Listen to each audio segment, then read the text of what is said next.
And there's intimacy on the radio, and there's naturalness on the radio that can never be replicated on TV. The marvelous resurgence of radio as a political force in this country. News-related radio programming is evolving. There's a huge hole in our dialogue that can be filled by the synthesis of traditional radio and the freedom that comes from a live podcast. You're about to experience Cowboy State Politics Live. Here we go.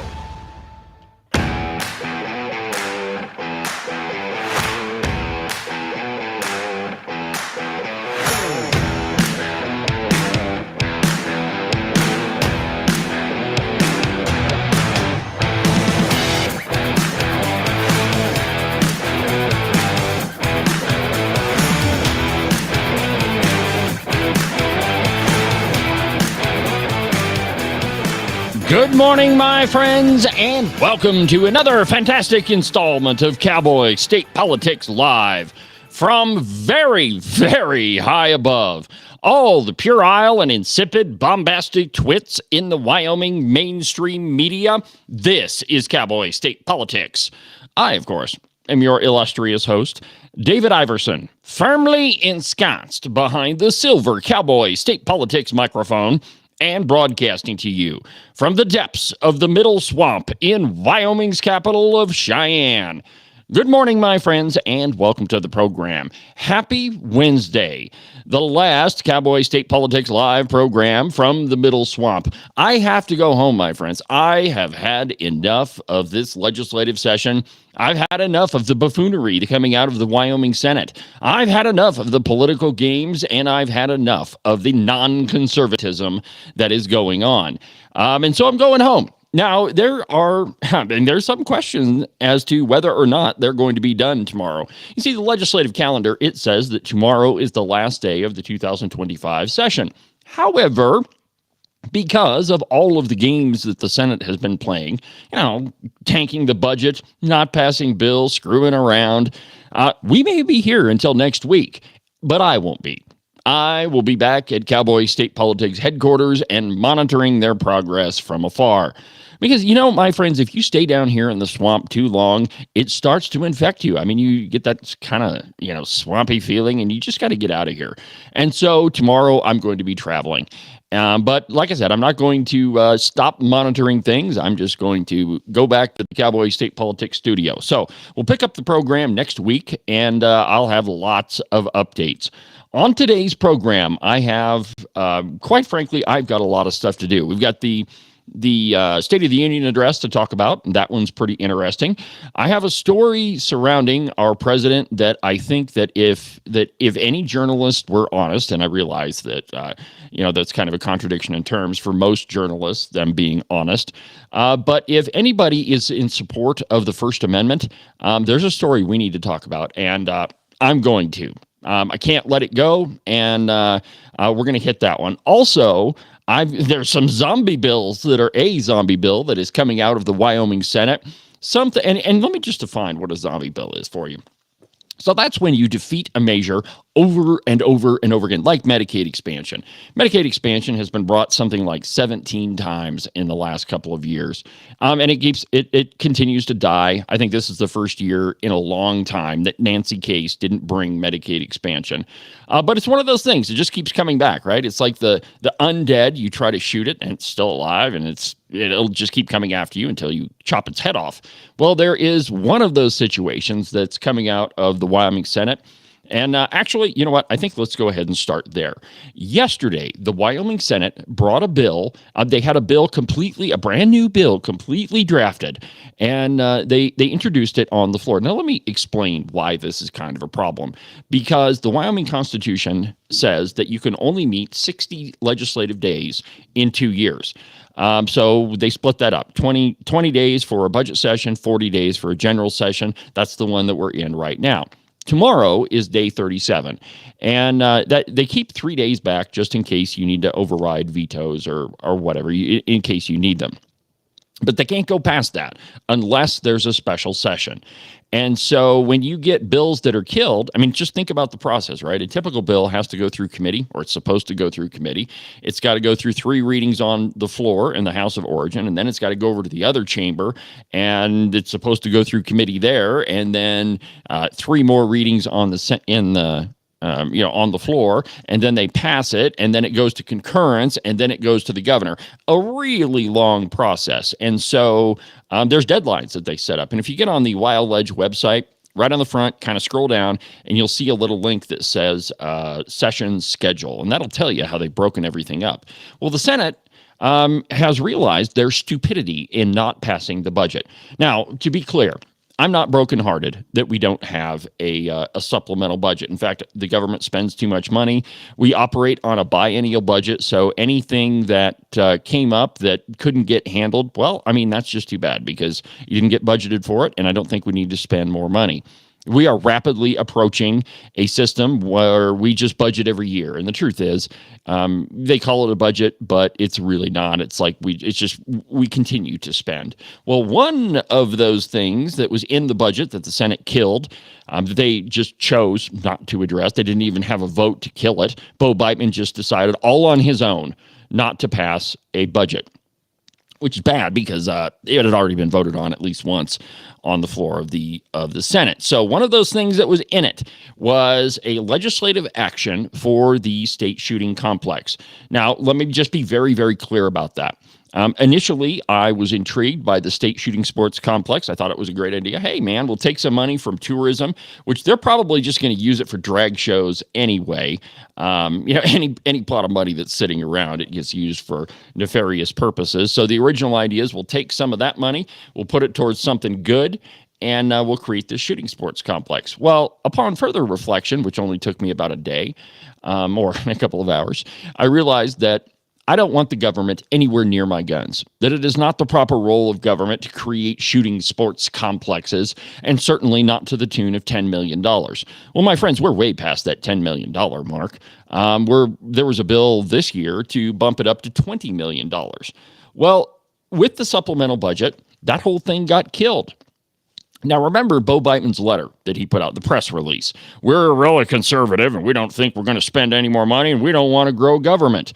Well, that was a big facade because what the Senate proceeded to do was start cramming all of their spending measures into bills that were not written for that purpose, and that didn't really have anything to do with that subject. And they openly admit it. In their press release, if you scroll down to the bottom paragraph, and I should have pulled that up, but it says, we're actively engaged in putting spending measures into other bills. Okay, well, that tells you that this wasn't the plan from the very beginning, and really, it was kind of a stupid move, even though it was spending, because you've got all these things that have to be funded or that you've made commitments on, and now you're not doing anything with it. Well, yesterday, the Senate decided that they were going to have a bill draft. Now, remember, according to the session schedule, we've only got one more day, tomorrow, and that's the end of it, unless they stay those 3 extra days. But they had a bill drafted, and they advanced it all the way through the Senate, and now they're going to send it over to the House. Now, here's the curious thing about it. Chris Rothfuss, the Democrat, was the guy that made the motion to save their rear ends and say, oh, well, we've and here's the other thing. And before I go on, here's the other thing with that shooting sports complex. Even though it's a bad idea, even though it's not conservative, even though it's not the proper role of government, and even though we shouldn't have the government, and I got so many things going on, my friends, I'm sorry, I'm skipping around, but the other problem with it is the original plan for the shooting sports complex is that the state would pony up the dough to get it started. And then it would be turned over to private hands, and the state wouldn't have anything to do with it anymore. Well, that has gone out the window. Now it's going to be state-run, and I think it's going to be a state park or some crazy thing. But now it's not going to be turned over to private hands, or at least that's not part of the discussion right now. So anyway, supplemental budget, they killed it. So no more money for the shooting sports complex. Now it gets a little complicated because they already allocated that $10 million. And what they put in the bill a couple of years ago was that it required another legislative action to release those $10 million so that construction could start. So in other words, the Senate and the House, they just had to do something to unlock the box, they had to do another legislative action to create the key to unlock the money box so that we could start building this thing that probably isn't a good idea in the beginning. But anyway, the legislature made the commitment. And in Wyoming, we keep our commitments, or at least we're supposed to. But Bo Biteman decided not to do that. He killed the budget, and along with it, this little deal for the shooting sports complex. So yesterday,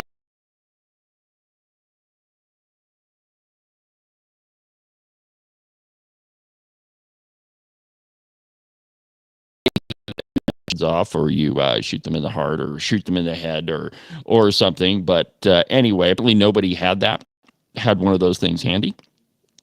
And so the zombie bill continued, and it was Democrat Chris Rothfuss that bought the motion. Now, about that, they're relying on a Democrat to save a bunch of Republicans that are trying to convince everybody that they are the most conservative thing that has ever walked the Wyoming legislature. Here is Chris Rothfuss making that motion. Take a listen.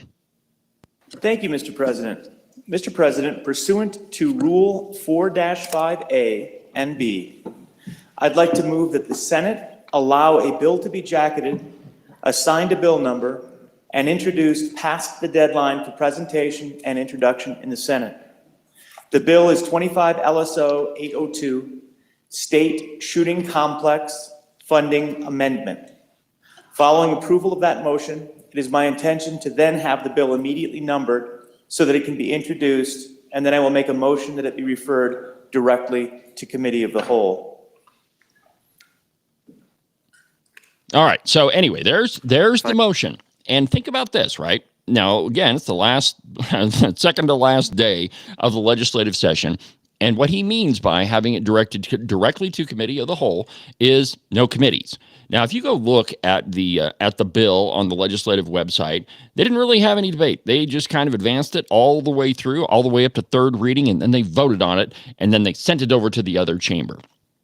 Now, there's a lot of other stuff that happened there because there was another senator, good friend of mine, Sherry Steinmetz. She made a motion on the floor to go along with it. You see, the Senate left a bunch of election integrity bills, and frankly, they killed a bunch of conservative bills anyway. But one of those was for runoff elections. So Senator Steinmetz made a motion to bring runoff elections back also and refer it directly to Committee of the Whole. And now here's the thing. It was on general file. It had already gone through committee in the Senate, and they had passed it.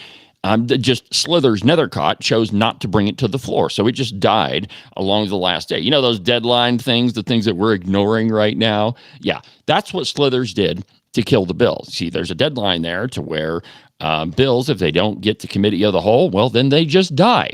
So Senator Steinmetz made a motion to bring that bill along with it. Hey, if we're going to do it for one bill, if we're going to create one giant zombie, then maybe we could talk about this other bill too, that it's already been through committee, that we've already talked about, that's already a good idea, and that's absolutely a conservative bill. Because remember, we were told that the Senate has been super, super, uber duper conservative this whole time, and nobody in the history of the legislature is more conservative than the President Bo Biteman. Right. He's just another liberal that's, and really, liberal's kind of the wrong term for him. Redcoat is a better term because he acts like a conservative. He's a Republican. He's been trying all along to convince us that he's conservative. Go read his op-ed in the Cowboy. And by the way, if somebody has to continually tell you there's something to try to remind you, they're probably not that thing. I mean, we've all met those people, right? I'm a conservative. I'm a conservative. I'm a conservative. That's what all these politicians say when they're running for office. And then we find out when they get down here, they are not conservative. So anyway, Sherry Steinmetz, somebody who's actually conservative and sticks by her principles, she brought a motion to bring the runoff election bill to the floor of the Senate. Here is that motion. Because the Senate will likely be considering bills on Committee of the Whole today. The zombie bill. Bills on Committee of the Whole today, I move pursuant to Mason Section 187(6)K and Section 302 to set the order of consideration of bills on general file by placing the following bill as the second item to be taken up for Committee of the Whole, Senate House Bill 249, runoff elections. Senator, could you restate the rule again, please? Mr. President, pursuant to Mason's Section Masons. 187-6K and Section 302. Thank you. All right, so now at the same time, we've got two horses in the race. We've got the zombie bill that they created, and we've got the runoff election bill, both of which could be brought at the same time because, hey, since we're going to talk about one of them, we may as well take a few minutes and talk about the other one. So now I want to go back to the vote on, and actually, you know what? We're going to do that right after the break. But I want to play for you the vote of the Democrat zombie bill motion, and then I'm going to play you the vote for the conservative motion to bring the runoff election bill, and we're going to compare them. It's a shocking coincidence. Wow, I don't believe in coincidences. There are no coincidences in Wyoming politics, my friends. But we'll go to the votes in just a second.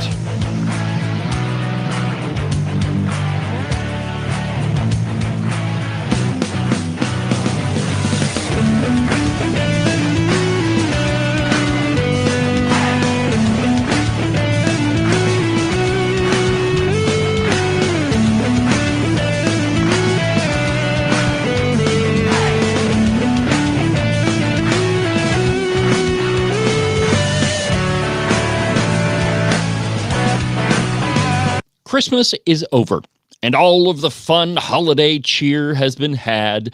And what are we all left with? Frigid Wyoming weather. Below freezing temperatures that you still have to go out in. That's right, you do have to go back to work at one point or another. And not to scare you, but think about this. Every single morning, you get to scrape the ice off of your windshield. Now, while I can't do anything with that, I can make sure that your feet stay nice and toasty warm while you're doing it. All you have to do is order a pair of socks from the Buffalo Wool Company. They are the finest socks that I've ever put on my feet. And to get you a pair of them, go to the website, thebuffalowoolco.com. Trust me, you're not going to be disappointed. Wyoming is one of the most sought-after places to live. There's a lot of people that want to move to our great state. And if you're thinking about selling your house to one of them, you need a real estate agent that you can trust. That agent is Rebecca Bextel at Compass Real Estate. She's lived in Jackson for almost 20 years and has her fingers on the pulse of the real estate market. Last year, she sold almost $25 million worth of property. So if you're thinking of buying or selling, give Rebecca a call. Her phone number is 307-699-3519. I've never felt the freedom like I do. I feel stronger every day, don't you? Well, I can show you how. A new day, a new way. Watch out, I'm only gonna get stronger. A new day, a new way. Watch out, I'm only gonna get stronger. A new day, a new way. Watch out, I'm only gonna get stronger. A new day, a new way. Watch out, I'm only gonna get stronger. I've never felt the freedom like I do. I feel stronger every day. I'm only gonna get stronger. Cowboy State Politics is only going to get stronger. The program is only going to continue to expand. Right now, you're going to watch it pretty much anywhere. YouTube, Facebook, X, Rumble, the Cowboy State Politics podcast. It's almost like I'm omnipresent. And, you know, the truth is, the Redcoats, they really wish I weren't. This program just continues to expand everywhere. Anyway, my friends, welcome back to the program. Wednesday on Cowboy State Politics Live. Now, there are zombie bills floating around the Wyoming legislature. And before the break, I kind of set it up. A couple of them for you. Well, there's only one zombie bill. The other one was a motion brought by Senator Sherry Steinmetz to bring the runoff election bill back to the floor of the Wyoming Senate. Oh, by the way, before I forget, the phone lines are open. If you want to be part of the program, the phone number here in the studio is 307-374-8989. 307-374-8989. If you want to talk about what I'm talking about on the program, or you've got something else. I mean, there's a lot of stuff going on in the legislature. If there's something you want to talk about, give me a call, and we'll talk about it. So anyway, you got two bills now on the floor of the Wyoming Senate. Now, they both have to be voted on, and the first motion was made by Democrat Chris Rothfuss. He was attempting to save the Senate leadership's butt by bringing the shooting sports complex bill back. So let's first listen to the vote brought by the Democrat Chris Rothfuss for his zombie bill. Here it is. On the motion regarding LSO Draft 25 LSO 0802, 26 aye, 5 no. 26 aye, 5 no. Now, that's an interesting number because you would think that there would be a whole bunch of conservatives. We were told that there's a whole bunch of conservatives in the Wyoming House, and you would think they would vote against such a radical idea to create a bill 2 days before the end of session. You would think that that would happen. Conservatives, we try to do things the right way, wouldn't you say? But since it was the leadership in the Senate that canned the budget that already had this bill in it, they have to create a new one. Now, add in that Sherry Steinmetz tries to bring the motion to bring the runoff election bill back. And by the way, real quick, on the runoff election bill, we have a lot of elections in Wyoming because we have a lot of redcoats that end up electing people with really low numbers of votes. For example, Governor Mark Gordon was elected with 33% of the vote his first election. Ogden Driscoll, the former, and I've got an update on him too, he doesn't want to debate me. Anyway, he's never received 50% of the vote. And so the idea with the runoff election bill is if you have two candidates and they're going to have an election, and then one will go forward, and then whomever into the general election, and whomever that is, whoever wins the election, whether it's a Democrat or Republican, they will have 50% of the vote. I think it's a good idea. I think it solves the redcoat problem, and anything that solves that, we should definitely go with. So remember, the vote on the zombie bill was 26-5. 26 in favor, 5 against. Now, let me play you the vote to bring the conservative runoff election bill to the floor. The same thing they're doing with the zombie bill. Let me play you that vote. Listen to this. Pay attention to the numbers. Anderson? I'll just play the whole No. thing Barlow? for you. It's better that No. way. Boner? Aye. Brennan? Aye. Case? No. Cooper? No. Crago? No. Crum? No. Dockstetter? No. Driscoll? No. French? No. Guru? No. Hicks? No. Hutchings? No. Ide? No. Jones? No. Cole? No. Landon? No. Larson? No. McEwen? No. Nethercott? No. Olson? No. Pappas? No. Pearson? Aye. Rothfuss? No. Salazar? Wait a minute. Hold on a minute. Hold the phone. So the guy that brought the original motion for the zombie bill says no to doing the exact same thing that he is attempting to do. Isn't that fascinating, right? It's okay if the Democrats and Senate leadership, which kind of makes you believe that maybe they're in it together, just saying that's a distinct possibility. So it's okay for them, but it's not okay if it's a conservative bill. And remember, we were told that the Senate was uber, super duper conservative. Yeah, whatever. All right, let's continue with the vote. Can't get enough of this stuff. No. Schuler? No. Scott? No. Smith? Aye. Steinmetz? Aye. President Biteman? No. No, of course. Closing. Vote closed. Pay attention to the number. House Bill 249, moved to Committee of the Whole, 5 aye, 26 no. What? No.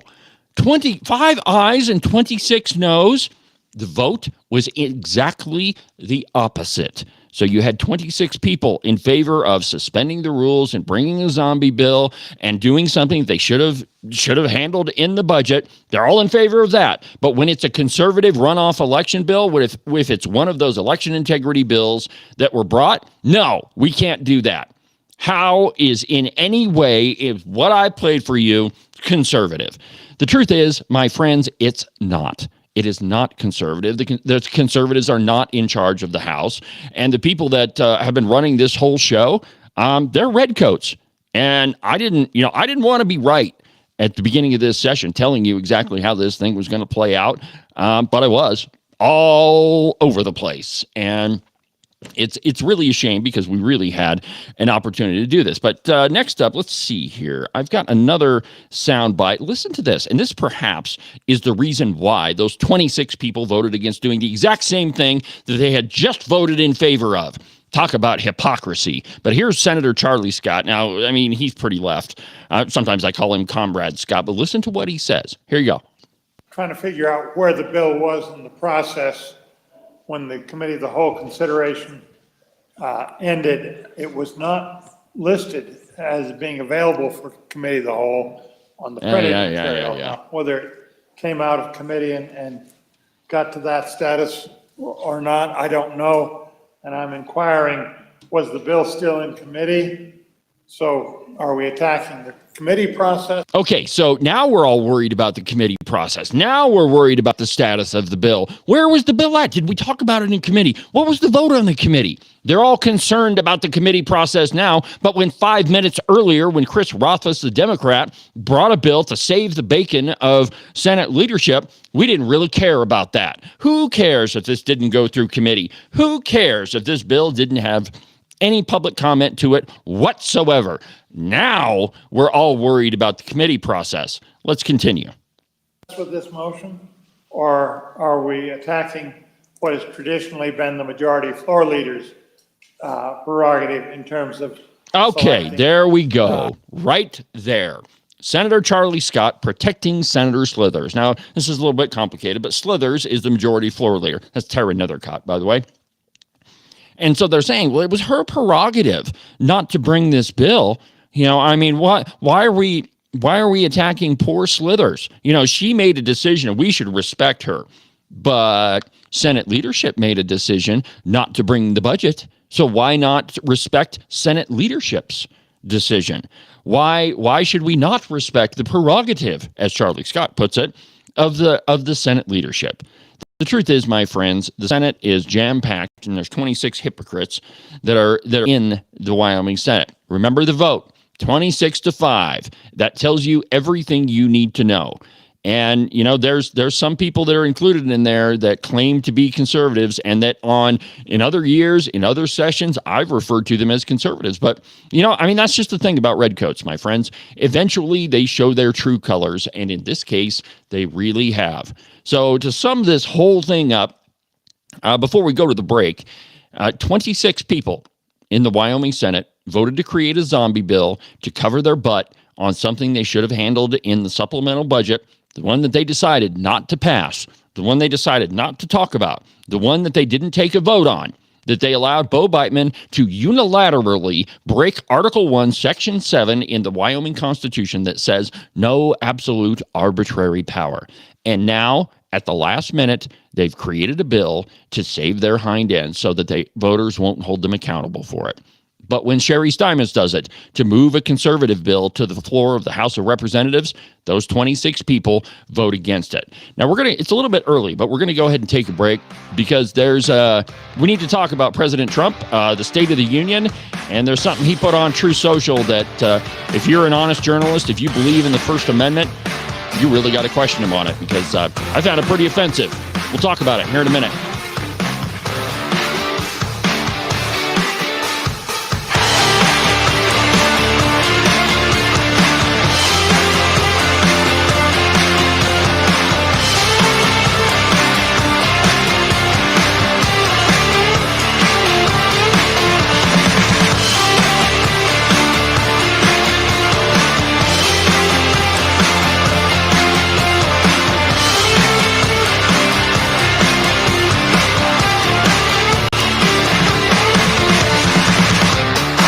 You can listen to Cowboy State Politics live every Monday through Friday at 10 a.m. on the Independence Network.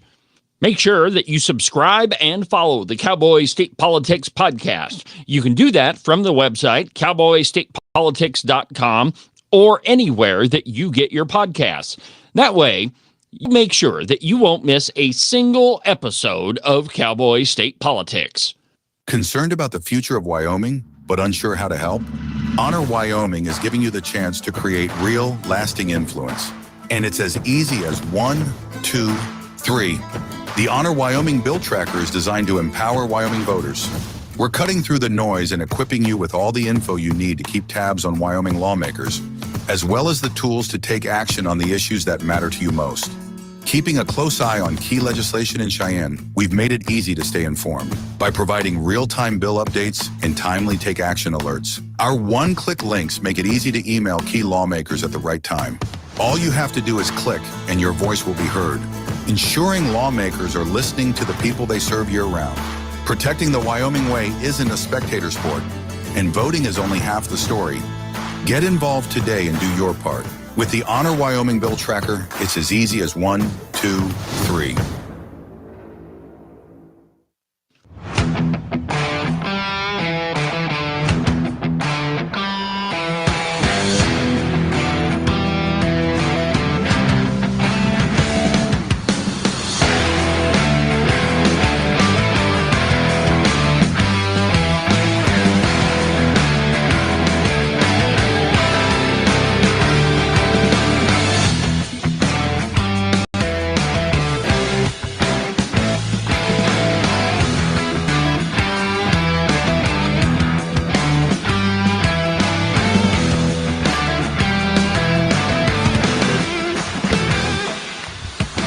Welcome back to the program, my friends. Cowboy State Politics Live. I'm your host, David Iverson, documented to be almost always right 99% of the time. And boy, was I right about the Wyoming Senate.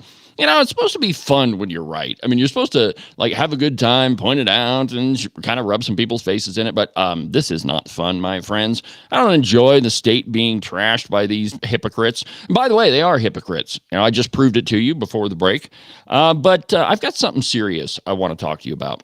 If you're somebody that supports free speech and you believe in the First Amendment, and you're one of those people like me that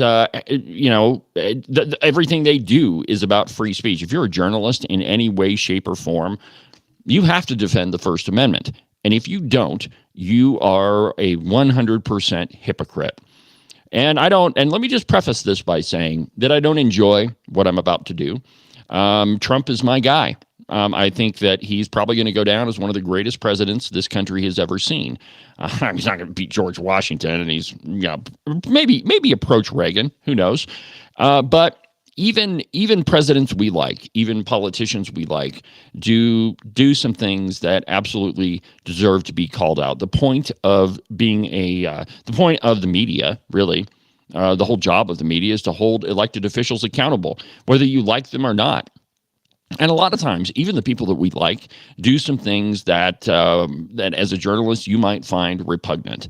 And that is entirely the case here. Posted on Truth Social, and let's see here. I logged on this morning to see. So this was posted a day ago. Now, keep in mind, I just saw this, and I don't really know the context to it. But when I read it, I think that you ought to be questioning exactly what the heck this guy meant. So let me just read it to you. And I quote, "All federal funding will stop for any college," and this is Donald Trump on Truth Social. All federal funding will stop for any college, school, or university that allows illegal protests. Agitators will be imprisoned or permanently sent back to the country from which they came. American students will be permanently expelled or, depending on the crime, arrested. No masks. Thank you for your attention in this matter. So hold on a minute. American students that protest will be arrested. My friends, the First Amendment guarantees every citizen of this country the right to free speech, freedom of religion, your right to conscience. Congress shall make no law. And this is the president saying that American students who protest, and I don't even know what an illegal protest is. I'm assuming he's referring to illegal immigrants. And I might be okay with that, because if you're an illegal immigrant, you're already breaking the law and you shouldn't be in this country in the first place. And you shouldn't be on an American campus. If you're an illegal immigrant, and anything you do pursuant to the crime that you committed is also a crime. So I get that part.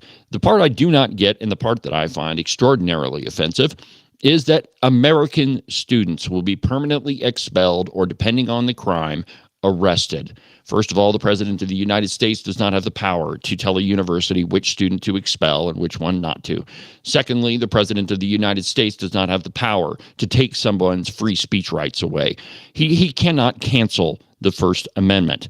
Now, I know that our president is impulsive. I mean, he's posted things on Truth Social before that were absolutely questionable. You remember the one where he said we have to cancel the Constitution? So I will give him the benefit of the doubt and say that this was an impulsive message he put on Truth Social. But it's one that I can't go along with. I think it's wrong. I think he never should have put it. And I think if anybody in the media that is not calling him out for this is absolutely a hypocrite. You know, we always say that the First Amendment is the most important one, and it's the Second Amendment that protects the First. Well, if that's true, if you believe that, then you need to call him out on this. That's why I'm doing. I don't like what I'm doing now. I like President Trump. He's my guy. We had a celebration at my house on election night. It was me and the lovely Christine praising God that the Biden era was over. And it's okay to criticize people that we like. That's why I have Cowboy State Politics, and that's what we do here. We hold politicians accountable. Now, this one, it's absolutely, I mean, I need to know the context, and I'm going to try to find it out. But to say that American students will be permanently, and I'm quoting here, permanently expelled or, depending on the crime, arrested. Protest is not a crime, my friends. In fact, you have a right to petition the government for a redress of grievances. You have a right to protest. However distasteful we may find, there have been protesters outside the Wyoming Capitol, not every day, but a lot of days this legislative session. They have a right to be there. You have a right to speak your opinion. And as long as you're doing it peacefully, and maybe that's the hinge on this little thing, but as long as you're protesting peacefully, you absolutely have a right to do that. The President of the United States, however, does not have a right to stop free speech, to stop protests, to stop anything like that. So, President Trump, you're probably not listening, but I know that some people that support you are. So, you need to clarify that. And you didn't need to do it now because, you know, if one of your strongest supporters, me, has to call you out on it, you got some splaining to do, President Trump. All right, enough of that unpleasantness. Let's go to the State of the Union address. Now, I didn't get to watch it. I was handling some other business. You know, a journalist's job is never done. And, you know, my friends, there are some stories I'm following that they're going to blow your mind when I drop them. But, you know, you got to do some work, and they're important. And so I had to sacrifice watching the State of the Union. By the way, it's a thing with me and the lovely Christine. Election-related stuff, State of the Union, election returns, any of that. That's a big deal at our house. It's like date night for David and Christine. You know, we make our popcorn sometimes, and we just sit around and we watch watch whatever, you know, the speech or the election return or the debate or whatever. And man, did I caught some heck from the lovely Christine last night for not being home for the State of the Union. Anyway, to Breitbart News, the Trump Congressional Address Livewire. President Trump detailed plans to enact a renewal of the American dream. Here is how he started his speech. Thank you very much. Thank you very much. It's a great honor. Thank you very much. Speaker Johnson, Vice President Vance, the First Lady of the United States,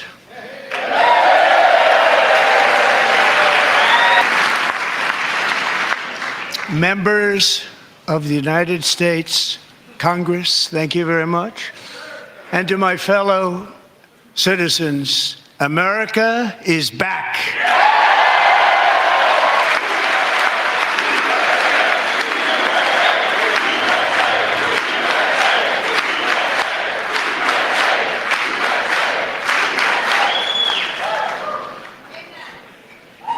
6 weeks ago, I stood beneath the dome of this Capitol and proclaimed the dawn of the golden age of America.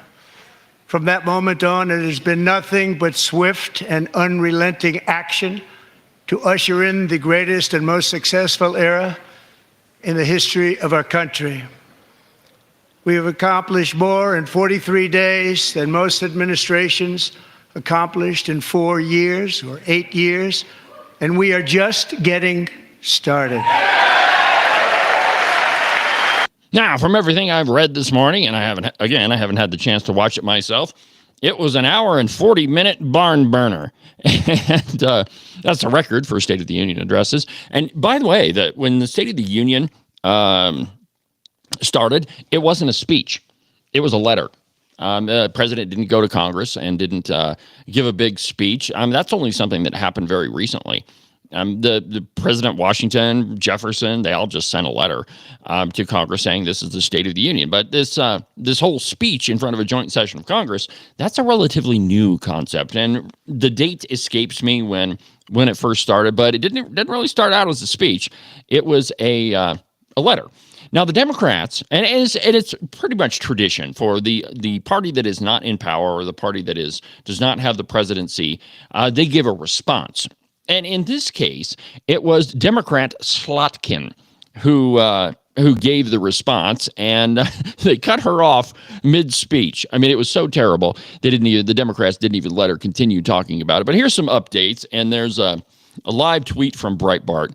Let's see right here, 11:20 p.m. Eastern. Slotkin is now going all in on the failed Democrat messaging of 2024, arguing that Americans should be engaged in fighting for democracy, just like Kamala Harris and Liz Cheney did. Yeah, how did it work out for them? How did it work out for our pal Crickets Cheney? She got beat by 69% of the vote. Yeah, it didn't work out so well for them.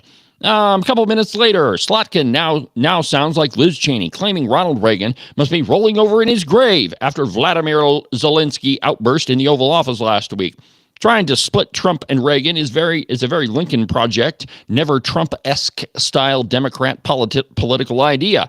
The same genii, that's the plural of genius, by the way, the same genii who thought it was smart to bring Cheney out to campaign with Kamala Harris are the ones who probably picked Slotkin to deliver this speech. Now she's not even responding to Trump anymore, but is instead attacking Elon Musk entirely. This is just open proof on live national television that the Democrats have completely lost.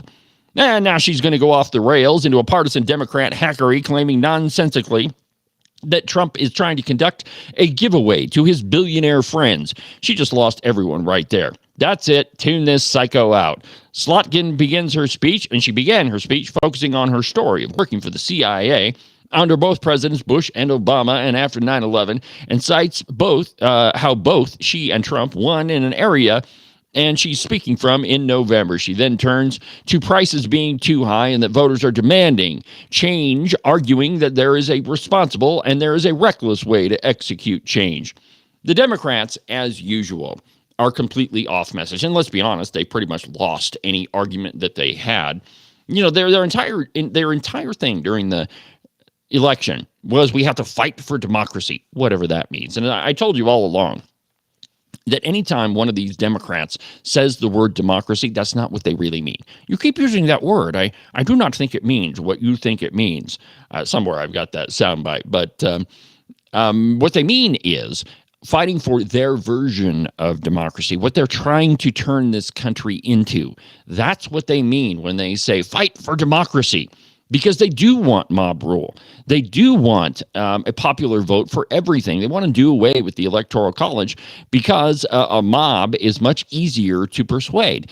Unless, of course, you have Joe Biden as the president of the United States. He persuaded the mob, as it were, to vote against him.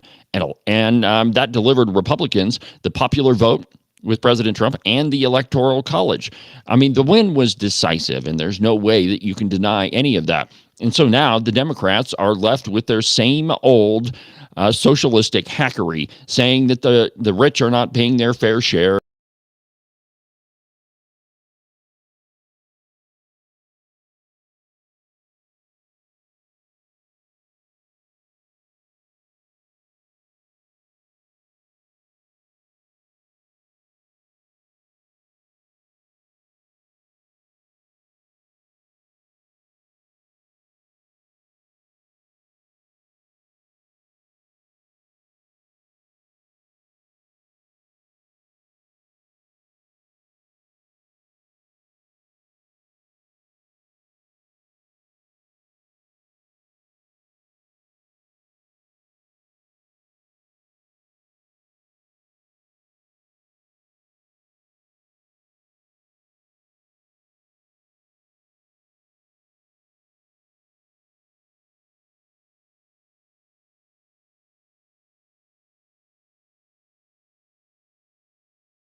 You are listening to Cowboy State Politics Live.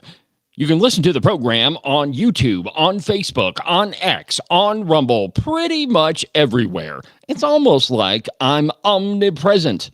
If you miss an episode of Cowboy State Politics Live, you can always go to the live replay, which is located at the website, cowboystatepolitics.com, under the live replay button.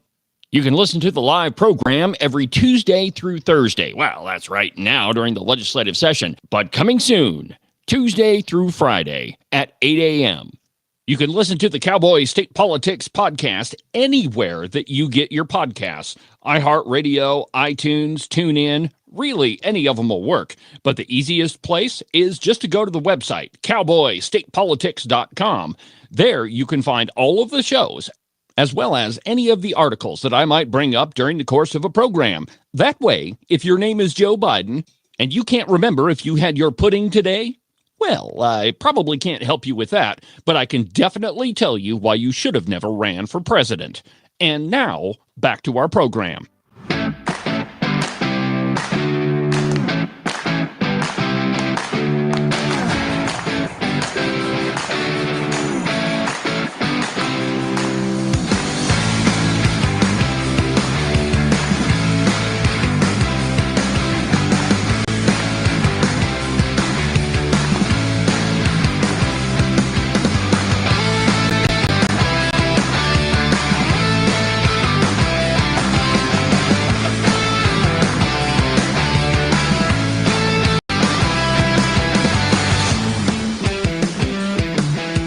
Welcome back to the program, and for some of the listeners to Cowboy State Politics, really welcome back. Got that little connection thing figured out. You know, it's live internet streaming, so a whole bunch of stuff can happen. Before the little break or internet signal problem, I started with an article entitled "Trump Describes a Bold Trade Agenda for America's Golden Age." It's an article from Breitbart, and I quote, President Trump laid out an ambitious plan on Tuesday night to forge a new American economy with sweeping tax cuts and regulatory relief production, while imposing taxes made outside of the United States.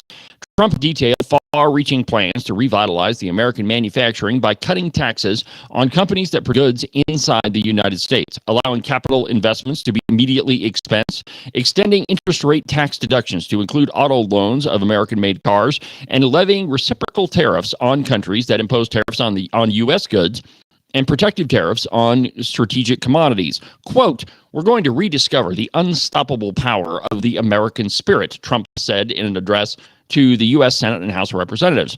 Taken together, the trade and economic initiatives announced by Trump and those pursued in his first 6 weeks in office amount to a pioneering new approach to the American economy, a breathtaking break with the painful economic past not seen since FDR for his first inaugural speech on May 4th, 92 years ago. Trump said that the status quo global trading system that has led to decades of rising trade deficits has hurt the U.S., pointing out that friend and foe trading partners tend to have much higher tariffs on the U.S. than the U.S. has on their goods. The system is not fair to the United States, and it never was, Trump said. Trump also elaborated on his promise to impose reciprocal tariffs on countries around the world that tariff U.S. goods. Under reciprocal tariffs, the U.S. would match the tariffs other countries impose. And that's just the thing, right? Other countries protect the goods that are manufactured in their countries. Why shouldn't we do the exact same thing? It makes perfect sense, my friends, that if other countries are imposing tariffs and they're trying to protect their own manufacturing sectors, that we should do the exact same thing. We don't have to be the charitable nation to the world when it comes to trade. It should be fair trade. And that's the only thing that the Trump administration is asking for. That if you want to trade with the U.S., fine, that's great. Let's not put any tariffs on anything. If you want a Harley Davidson motorcycle, great. But you have to allow us to sell it without tariffs, and in turn, we'll allow you to sell your products in the U.S. without tariffs too. That's how it works, right? The free market. When you allow the free market to operate, everyone prospers. It's free market supply side economics. And the Democrats have done a really good job at demonizing supply side economics. They have since Reagan announced it. Reagan rightfully said that it is trickle down economics, that when companies do well, workers do well. And it's typical Democrat form to say that supply side economics and trickle down economics don't work. By the way, they're pretty much synonymous. But it's the Democrats that have tried to say, oh no, it's trickle down. It never trickles down. It's a superficial red herring, really, is what it is. The fact is that when American manufacturing and American companies do well, and it's a free and open market, the good products will rise to the top, and those that are crappy will settle down to the bottom. And if you're producing a good product, and if you work hard, you will be successful. That, my friends, is the American dream. But when we don't have free trade with other countries, it's very difficult to expand your market out of this country. And I mean, if you're in manufacturing, that's what you want to do, right? Expand your customer base, expand your product reach, and just have fair and open trade. But for a long time, we haven't had that. Countries have been imposing tariffs on United States goods, and it's really not been fair at all. So, my friends, I think that the State of the Union was, and I can't wait to watch it. All of the updates that I've been reading have been absolutely incredible. When I get time, I'll finally sit down and watch it.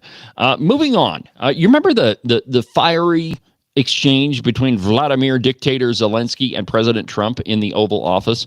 There's an interesting article on The Blaze, and it's entitled "How Trump's Fiery Zelensky Meeting Could Lead to 5 Massive Victories." And it begins in this way, and I quote, "Last Friday, Ukrainian President Vladimir's dictator Zelensky found himself in an icy Oval Office when his insistence that the U.S. continue to support Ukraine in its ongoing war with Russia didn't land too well with President Trump and Vice President Vance. The exchange between the three leaders culminated in a heated argument that ended with no mineral deal signed. Trump threatened to pull out if a deal between Russia and Ukraine isn't made, Zelensky being asked to leave the White House, and uncertainty regarding Ukraine's relationship with the United States. And I quote, Zelensky was just playing a game. And you don't play a game against President Trump, especially when you don't have any of the cards left. And that's pretty much what President Trump told him. You don't hold any of the cards here. We do. And when you're in a meeting with the most powerful man in the world, it's best not to get into a heated exchange with him and try to tell him what he's going to do. Well, what President Trump was doing, he said, is playing chess. Playing 5D chess is what the article says, with both Ukraine and the world. So there's 5 potential victories here, according to this article on The Blaze. Potential victory number 1, it ends the killing and waste of United States dollars. Ukraine has been a slush fund for the Democrats for a really long time, all the way back to probably before Hillary Clinton. But if you remember, the Ukraine is where some of those servers were that Hillary Clinton had. And you remember how hard the Democrats fought against anything dealing with Ukraine. They did impeach President Trump over that phone call, but they were trying to protect their investment, is my guess. Now, I don't have any real proof of that, but I think that, when you look at how hard people fight against something that you're trying to do, it's a pretty good indication that you're pretty much over the target. But forcing Ukraine to make a deal with Russia would first and foremost stop the killing, which I think that's what we should, that should be the goal, right? Which thus far has been relatively mild when you consider the death counts in prior wars. There have been 250,000 people lost in this war. It could be much, much higher. Let's end it, because I don't even think that anybody knows what this war is about anymore. I don't even really think the only thing that this war is about is the United States dumping tons and tons of cash into the Ukraine. That's really the only thing we know about. And by the way, there was a protester outside the Wyoming Capitol yesterday with the Ukrainian flag. I mean, there were other flags. The protest was entirely confused. They had a Ukrainian flag, a Mexican flag. There was a pride flag. I don't even know what Zelensky would do with that group of people, but my guess is they wouldn't fare so well. But anyway, back on topic. Potential victory number 2. The illusion of a Russian victory, and I quote from The Blaze, a deal between Ukraine and Russia lets Putin go home while declaring a win. However, everyone else knows that he actually lost. After all, his original goal was to get in there in 2 weeks and take Ukraine. 3 years later, he still only has 20% of the country. Striking a deal now would mean that Putin can go home, declare that he won, because he got some land, but the truth, and the rest of us will know that he lost. And Putin will know that he lost also. Potential victory number 3, the acquisition of rare earth minerals. This is a biggie, my friends, and it's one of the main concessions that President Trump wanted with all the U.S. funding of Ukraine. And I quote, Russia and Ukraine are sitting on a gigantic pile of rare earth minerals. If you don't know what that is, that's the thing that makes your computer work. And if we don't have rare earth minerals, we can't compete in the world of tomorrow. Let's see here. Then explains that the U.S. currently relies heavily on China, which dominates the global supply of rare earth minerals. Striking a deal with Ukraine or Russia would allow us to distance ourselves from China while saving money. On the one hand, we kind of be giving money to Russia, which has its own wealth of mineral resources and currently occupies a significant amount of the mineral-rich Ukraine territory. Could be a win for us because we're getting rare earth minerals at a discount. Potential victory number 4 here, and NATO out. Well, President Trump has floated the idea of NATO and will likely do it if all the necessary which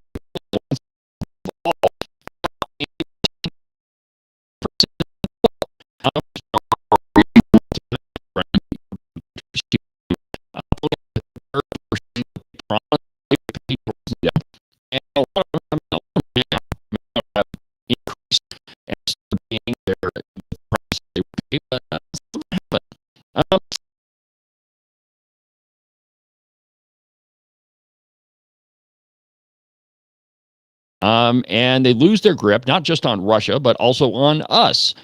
Quoting from the Blaze, reminding us that the rare earth minerals are what this whole thing is about.